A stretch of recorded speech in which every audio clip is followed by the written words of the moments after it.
Mother's Day, 2021. 13-year-old Tristyn Bailey will be seen walking in the middle of the night with a friend, 14-year-old Aiden Fucci. A little over an hour later, Aiden will be seen running back alone with his shoes in his hands. Later on, Tristyn will be found with 114 stab wounds, 49 of which were defensive wounds. What exactly happened on this fateful day? And what would have prompted a 14-year-old boy to commit such heinous and brutal crime? A crime that shocked the whole community and the nation at large. This is the story of the brutal murder of 13-year-old Tristyn Bailey. Tristyn Bailey was a bright and lively 13-year-old girl who lived in the Durbin Crossing neighborhood of St. Johns County, Florida. Born in 2007, she was part of a close-knit family that included her parents and 4 siblings. Known for her infectious energy and cheerful demeanor, Tristyn had a natural ability to light up any room she walked into. She was deeply involved in cheerleading, a passion that allowed her to showcase her determination and commitment. Her teammates and coaches admired her as someone who always encouraged others and never gave up, no matter the challenge. Tristyn's family and community saw her as a girl with unlimited potential, someone destined for great things. In the same community lived 14-year-old Aiden Fucci. While not much about his early life stands out as extraordinary, his behavior in school and among peers was increasingly concerning. Described by some as a teenager with troubling tendencies, Aiden was known for seeking attention in unconventional ways. His social interactions, both at school and in his neighborhood, occasionally raised red flags. Despite being around the same age as Tristyn and sharing a similar environment, their paths and personalities could not have been more different. The backdrop for their lives was the quiet, suburban area of St. Johns County. Durbin Crossing was a family-oriented community where neighbors greeted one another and children played in the streets without much worry. It was a place that prided itself on safety and unity, which made the events of May 2021 all the more shocking. The Bailey family was a well-known and well-loved part of this community, often seen supporting Tristyn at her cheerleading competitions and participating in local activities. The story begins on May 8, 2021, the night before Mother's Day. The Bailey family was looking forward to a relaxing day to celebrate together. Tristyn, like any other teenager, had been active on social media and interacting with friends. That evening, she left home, planning to spend time with people in her neighborhood, including Aiden Fucci. It wasn't unusual for teenagers to hang out on weekends, and no one suspected anything unusual about her plans. However, by the following morning, everything changed. Tristyn's family woke up to realize that she hadn't returned home. At first, they assumed there had been a misunderstanding or that she was with friends nearby. When their attempts to locate her failed, panic began to set in. They quickly reported her missing, setting off a frantic search that would involve family members, neighbors, and local law enforcement. The concern was immediate and widespread, as Tristyn was known to be responsible and had never disappeared before. Her sudden absence was entirely out of character. The stage was set for a devastating discovery, but at this moment, no one could have predicted the horror that lay ahead. Tristyn Bailey was not just missing. She had become the central figure in a case that would send shockwaves through her community and beyond.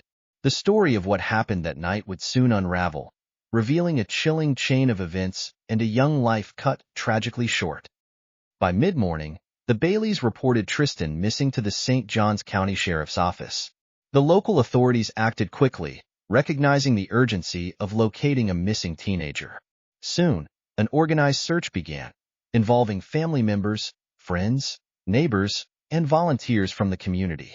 Social media posts were shared widely, with the hashtag #FindTristyn gaining traction as people rallied to help. The search focused on areas around Durbin Crossing, including wooded trails and retention ponds near her home. It was a coordinated effort, with deputies knocking on doors, checking security footage from neighborhood cameras, and interviewing anyone who might have seen or heard something.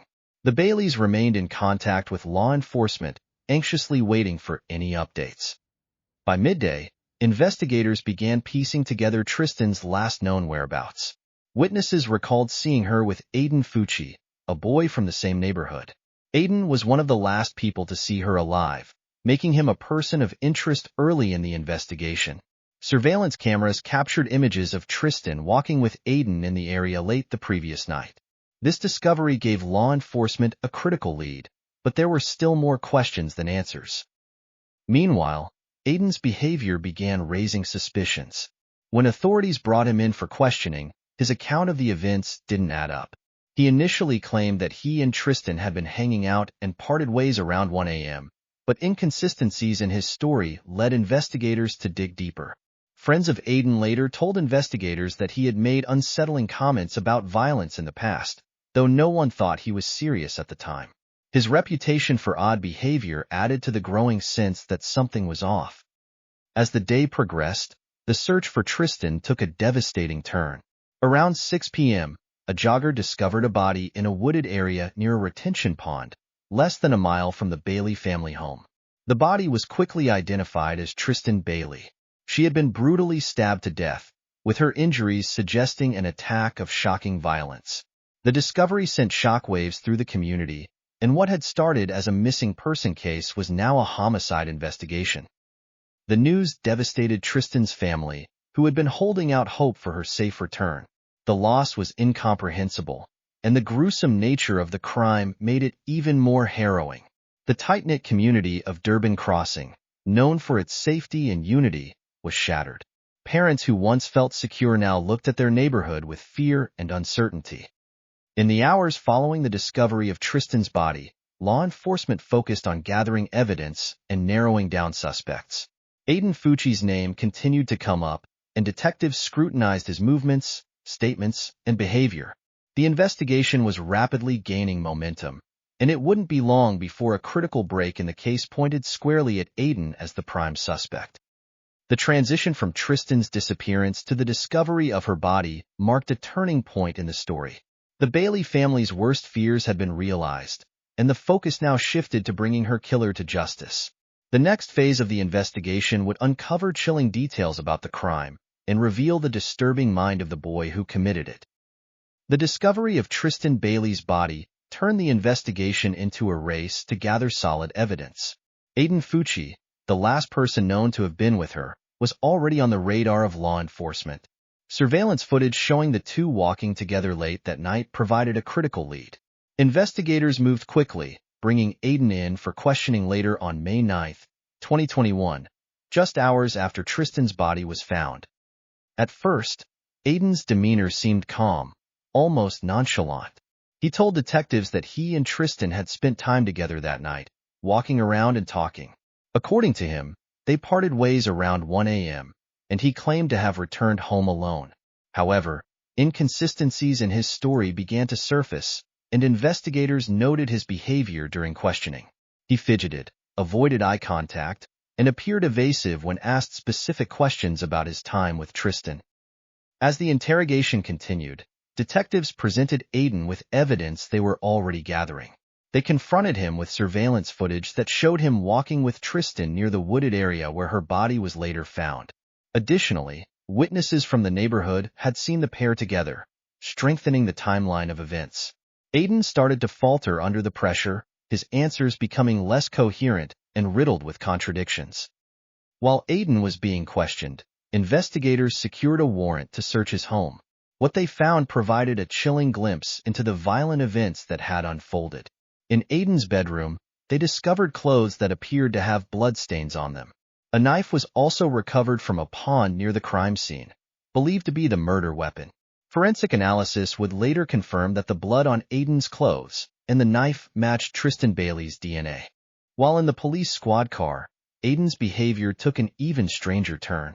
At one point, he asked if he could Snapchat his friends, which the officers allowed. In the now infamous selfie, Aiden appeared with the caption, "Hey guys, has anybody seen Tristyn lately?" This image would later shock the public, showcasing the disturbing lack of remorse he displayed at that moment. Detectives took note of his seemingly detached attitude, which contrasted sharply with the gravity of the crime. As evidence mounted, Aiden began offering shifting accounts of what had happened. He suggested that Tristyn had tried to attack him first, but this claim was quickly dismantled by the forensic evidence. The sheer number of stab wounds found on Tristyn's body, 114 in total, spoke to an act of rage, not self-defense. Detectives pressed him further, but Aiden eventually stopped cooperating, refusing to provide a clear explanation of his actions. The turning point came when Aiden's parents were informed of the evidence against him. His mother, Crystal Smith, attempted to intervene in a way that would later lead to her own legal troubles. Surveillance footage from their home showed her scrubbing blood from Aiden's jeans in an apparent effort to conceal evidence. This act of tampering would not only fail to protect her son, but also result in charges of accessory after the fact being brought against her. By the end of the day, Aiden Fucci was formally charged with second-degree murder. The weight of the evidence against him left little doubt about his involvement in Tristyn's death. However, as the investigation progressed, the severity of the crime would prompt the prosecution to push for an upgrade to first-degree murder, ensuring that Aiden would face the full extent of the law. The arrest of Aiden Fucci sent shockwaves through the community. For many, it was difficult to reconcile the image of a 14-year-old boy with the horrific act he had committed. Once Aiden Fucci was arrested, the case moved swiftly into the legal system. On May 11, 2021, just 2 days after his initial arrest, the prosecution made a pivotal decision. They charged Aiden as an adult with first-degree murder. This move reflected the severity of the crime, given the evidence of premeditation and the brutality of Tristyn Bailey's death. Under Florida law, a juvenile charged as an adult with first-degree murder could face life in prison, though not the death penalty due to his age. The prosecution began building their case, relying heavily on forensic evidence. The medical examiner's findings were particularly damning. Tristyn had suffered 114 stab wounds, with 49 defensive injuries to her hands, arms, and head, which showed she had fought for her life. The attack was not only brutal but prolonged, suggesting a level of intent and determination on Aiden's part. The discovery of the blood-stained knife near the crime scene, along with the blood found on Aiden's clothes and shoes, provided a direct link between him and the murder.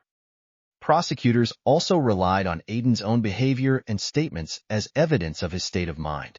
During his interrogation, Aiden's flippant attitude, particularly his infamous Snapchat post from the back of the police vehicle, painted a picture of a teenager who appeared detached from the gravity of his actions. Combined with his shifting and inconsistent accounts of what had happened that night, this behavior further strengthened the argument that he was fully aware of the consequences of his actions. Witness testimony also played a critical role in the case. Several classmates and friends came forward, sharing alarming details about Aiden's past behavior. They described how he often talked about violence, including fantasies of killing someone. One witness recounted how Aiden spoke about wanting to take someone into the woods and stab them to death, eerily mirroring the way Tristyn's life was taken. These statements were not dismissed as idle teenage talk, but were presented as signs of a disturbing pattern of violent ideation. Aiden's mother, Crystal Smith, also faced legal consequences for her actions in the aftermath of the murder. Surveillance footage from the family home showed her washing what appeared to be blood from Aiden's jeans shortly after the crime. This footage, combined with the recovered jeans and the blood evidence, led to her being charged with tampering with evidence. Crystal's involvement, while separate from the murder itself, highlighted the lengths to which she was willing to go to protect her son. The defense, on the other hand, faced an uphill battle. While they would later argue that Aiden's young age and lack of a fully developed brain should be taken into account, the evidence against him was overwhelming. His own statements, the physical evidence, and the testimony of peers created a comprehensive picture of his guilt. The prosecution argued that the sheer brutality of the crime demanded justice, and the community rallied behind Tristyn's family as they prepared for a long and difficult trial. As pre-trial motions and hearings unfolded, the focus began to shift toward understanding the motivations behind Aiden's actions. The legal process sought to uncover whether this was an impulsive act of violence or something more calculated. Regardless of the answers, it was clear that the trial would be both highly emotional and closely watched. For the Bailey family, it was a painful journey to seek accountability for the devastating loss of their daughter, while for the Fucci family, it marked a reckoning with the reality of Aiden's action. The trial of Aiden Fucci drew significant attention, both locally and nationally. The courtroom became a place where the devastating details of Tristyn Bailey's murder were laid bare, and the evidence presented painted a clear picture of what had occurred. As proceedings began, The prosecution meticulously outlined their case, focusing on the forensic evidence, witness testimonies, and Aiden's own actions and statements. Prosecutors started by presenting the gruesome details of Tristyn's injuries, supported by the medical examiner's report. The 114 stab wounds were displayed as a stark reminder of the brutality of the crime, with emphasis on the 49 defensive wounds that showed her desperate attempts to fight back. This evidence aimed to establish premeditation, arguing that the attack was deliberate and sustained over a horrifying period of time. The recovered knife and the blood evidence on Aiden's clothing and shoes were highlighted, leaving little doubt about his direct involvement. Testimonies from Aiden's classmates further bolstered the prosecution's case.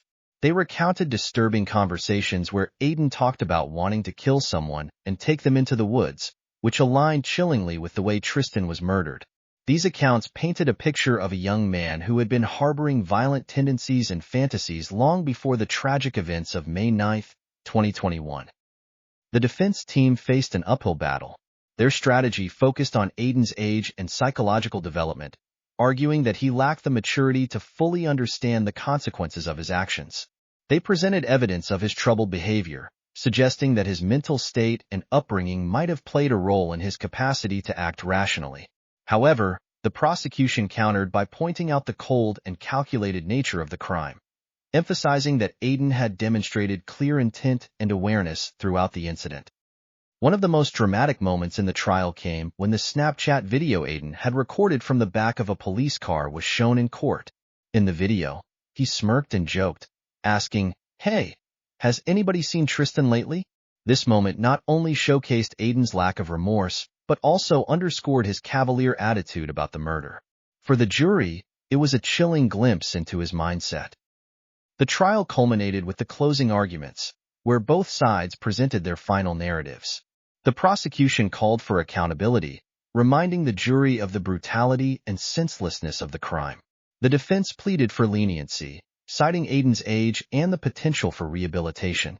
The weight of the decision fell on the jury, who were tasked with deciding whether Aiden Fucci's actions warranted the harshest punishment available under the law. After hours of deliberation, the jury returned with their verdict.